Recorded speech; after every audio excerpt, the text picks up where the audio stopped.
आपका एक बार फिर स्वागत। महाराष्ट्र हम काशी के बारे में चर्चा कर रहे थे।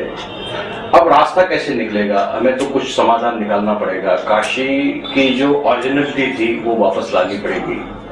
वो कैसे होगा? अब तो ये शहर काफी बढ़ गया है, बाहर में कॉलोनीज बन गए, बड़ी बड़ी बिल्डिंगें बन गई, सड़कें बनाई गई, लेकिन हम ये चाहते हैं कि काशी वैसी दिखे कि जो जैसे पहले थी। यहाँ महापुरुष रहे, संत रहे, वेद शास्त्रों का 24 घंटे उच्चारण चलता रहे। कैसे होगा महाराज? क्या समाधान क्या है? देखें, भौतिक युग में परिवर्तन पूरी दुनिया में आ रहा है जी। तो स्वाभाविक है इस परिवर्तन को आप रोकेंगे तो विकास के विरुद्ध आपका आचरण माना जाएगा। मेरा कहना, विकास करिए, काशी के बाहर जाके करिए। जमीनें तो शहर के अंदर आपको मिलेंगी नहीं, आश्रम, गलियां। तो आप गंगा के किनारे होटल बनाना चाहते हैं तो ये ठीक नहीं है ये आचरण। इससे होता क्या है कि स्पिरिचुअल टूरिज्म तो ठीक है, फिर काशी में लोग तीर्थाटन के लिए आते हैं, ठीक है। काशी की महिमा वेद शास्त्रों में, पुराणों में, रामचरितमानस में हर जगह गाई है। तो इस बात के लिए कि काशी मुक्ति की नगरी है।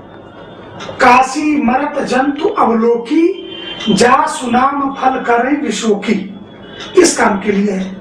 लेकिन अगर लोगों को लगता है कि हमें अट्टालिकाओं की जरूरत है, बड़े बड़े भवनों की जरूरत है, तो काशी के बाहर आप विकास करिए। कितने किलोमीटर बाहर महाराज जी? काशी विश्वनाथ मंदिर को अगर हम सेंटर बनाए तो कितना दूरी पर हमारे को ये विकास नए शहर? मेरा मानना है कि पंचकोशी परिक्रमा के अंदर किसी तरीके का नवनिर्माण नहीं होना चाहिए। एक बार वो कितने किलोमीटर आएंगे महाराज जी? ये पंचकोशी मार्ग तो 5 कोश का होगा, 15 किलोमीटर का है। उसके बाहर सारा डेवलपमेंट बाहर एक काशी 3 प्रकार के परिक्रमाओं से, पंचकोशी, 14 कोशी और 84 कोशी, 3 परिक्रमा मार्ग से और मध्यमेश्वर महादेव से एक रेडियस लेकर के इसको निकालते हैं जी जी जी काशी में। तो और अगर विकास करना है तो महामना मालवीय ने के समय में बीएचयू में बहुत सुंदर शब्द दिया था। प्रोफेसर भटनागर ने, प्रसिद्ध वैज्ञानिक थे जिसने बीएचयू का पुलकित लिखा, उसमें एक लाइन है, प्रतीच प्राची का मेल सुंदर। तो आप कर लीजिए, इसकी प्राचीनता को बरकरार रखिए। मूल काशी, काशी विश्वनाथ, संकट मोचन, बाकी पुराने दुर्गा कुंड का मंदिर, गंगा के यहाँ पे 12 ज्योतिर्लिंग भी हैं, 12 आदित्य के मंदिर भी हैं। काशी के घाटों के बारे में 1927 में लॉर्ड इरविन ने एक अनुशंसा की थी कि 100 साल बाद ये घाट नष्ट हो जाएंगे, क्योंकि कई नदियां, पंचगंगा घाट ऐसे थोड़े, वहां 5 नदियां जाके मिलती हैं, तो घाट बैठ जाएंगे। तो स्वाभाविक तौर से इसको, काशी को बचाने के लिए उसी लेवल पे काशी की समझ के अनुसार योजना बनानी पड़ेगी।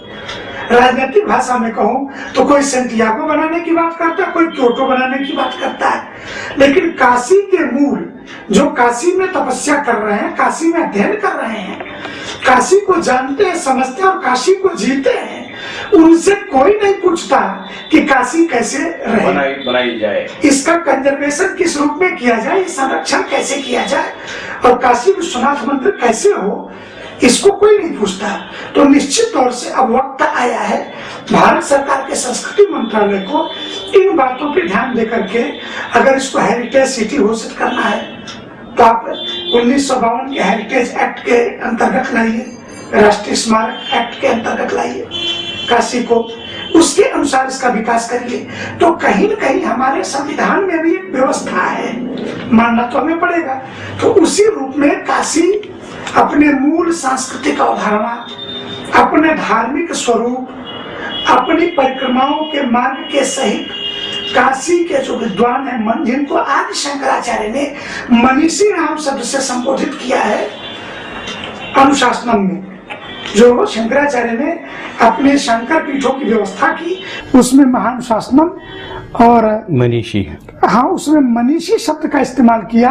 कहा मनीषी वो है जो भगवान शिव के पुत्र माने जाएंगे, शैव परंपरा में जीते और काशी के विद्वान हैं, वो शंकराचार्य को भी उनके पद से हटाने की योग्यता रखेंगे।